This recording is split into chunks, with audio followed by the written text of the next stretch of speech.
လှုပ်ထားတဲ့ကားလေးပေါ့အဲကားလေးကိုဒါမတ်နော် CD မတ်မြေပေါ့အသေးလေးထည့်ပြီးတော့မှဒါမောင်းပြမှာဖြစ်ပါတယ်အဲ့တော့ပထမဦးဆုံးကဒီမှာပေါ့နော်အဲ့တော့ထည့်ထားတဲ့မြို့လေးပေါ့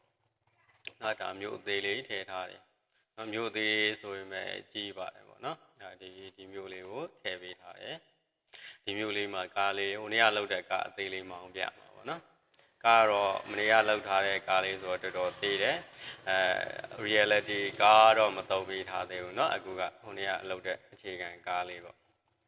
ကားလေးကဘာမှလဲဆိုလို့ဆိုရင်ဒီမှာလေးเนาะဒီမှာလေးကားလေးဒီကားလေးအဲ့ဒီကားလေးကိုမောင်းပြမှာဖြစ်ပါတယ်เนาะအဲ့တော့ကားလေးမမောင်းခင်ဒါ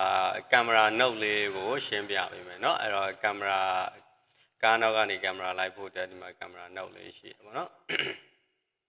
ဒီမှာဆိုလို့ဆိုရင်ဒါသူရဲ့ကင်မရာ 3D ကိုပဲသုံးပေးထားတယ်ပေါ့နော်အဲ့တော့ target ကတော့ဒါ Note 3D ဆိုတာကဒီကားလေးကိုပြောတာနော်ဒီကားလေးလေးကနေပြီးတော့ကင်မရာနဲ့အချိတ်ထားတာမို့လို့သူရဲ့ target ကလာတာ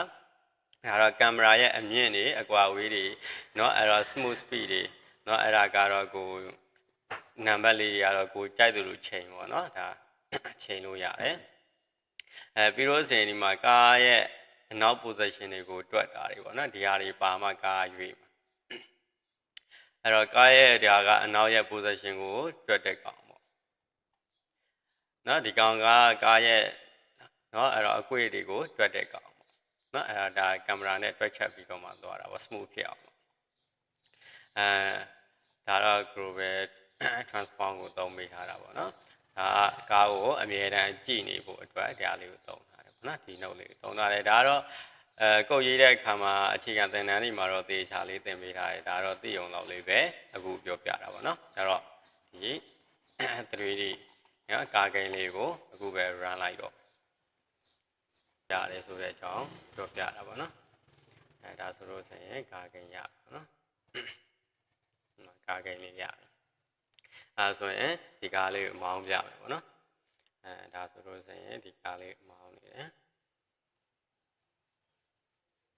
အဲ့တော့မြို့တယ်ရှုပ်ပတ်မောင်းကြည့်မယ်နော်ဒီကားလေးကအသေးလေးဆိုတော့လမ်းနဲ့ကဟိုနေဖြစ်တယ်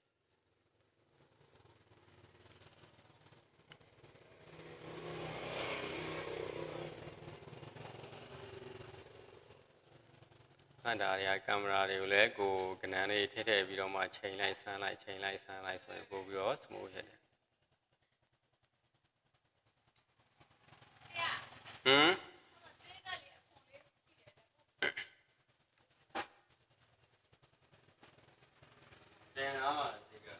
ညနေပြီးတော့မှဒါ gain diploma ကောင်းကောင်းနေထွက်လာမယ်ပေါ့နော်ဒီ gain diploma ဖြစ်ပြီဆိုရင်လည်းဒါကတော့သိတဲ့အတိုင်းပဲဝင်လမ်းကြောင်းကအများကြီးဖန်တီးလို့ရတယ်ပေါ့နော်အဲ့တော့ဒီမျိုးတွေကိုလိုက်ပတ်မောင်းမယ်နောက်နေ့တွေကြာရင်တော့ကားအဆင့်နဲ့မောင်းမယ်ပေါ့နော်အခုကတော့ဟိုနေ့ကအခြေခံပြောထားတဲ့ကားလေးနဲ့ပဲမောင်းပြတာပေါ့နော်အဲ့တော့နောက်ဆိုတော့စင်တော့ဒါကအဆင့်လေးတွေကိုသုံးပေးမယ်ပေါ့နော်ကားအဆင့်မော်လေးကိုသုံးပြီးတော့မှပတ်မောင်းမှာပေါ့နော်ဒီကတော့ကားအခြေခံကားမို့လေးနဲ့ပဲအရင်ဆုံးမောင်းပြထားတယ်ဒီလိုကနေပြီးတော့မှအခြေခံပြီးတော့မှဒါ